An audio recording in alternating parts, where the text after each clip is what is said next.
When I wake up in the morning, I choose joy.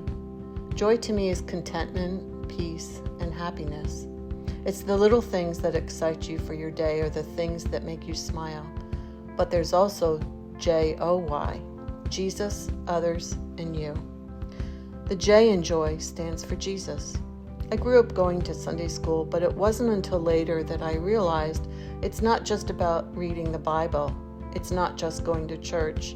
What gives me joy and contentment is knowing that God's in control of my life. I believe that I was made in God's image, and I need to reflect that image like a mirror. Reflecting Jesus often looks like, well, how can I help others today? The O in joy stands for others.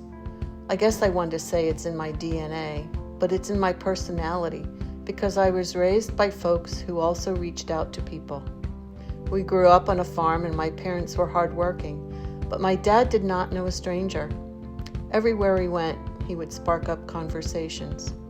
My mom would reach out to others and we would spend hours making trays of Christmas cookies to give out. So I think in my personality, I have a servant's heart. Sometimes all people need is to have somebody listen, and I like to be that for them. I used to be a Christian school teacher, and on the side, I became a toll collector on the Delaware Memorial Bridge, and I had a ball.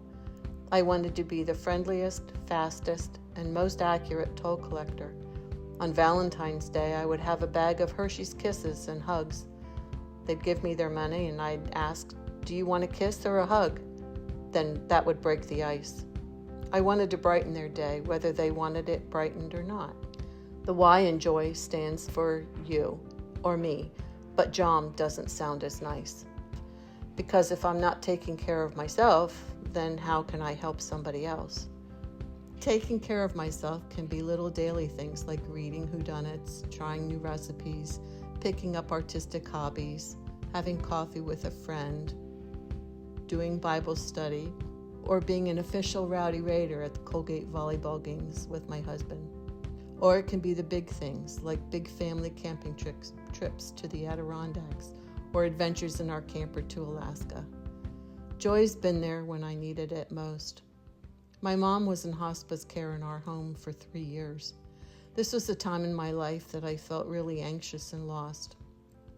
I was scared of what might happen to someone who was my biggest role model in life. I had to remind myself to choose joy, to realize that not only was God in control, but I had others there holding my hand and supporting me. Joy has brought me through the highs and lows of my life. Every morning, I choose joy. Do I succeed every single day?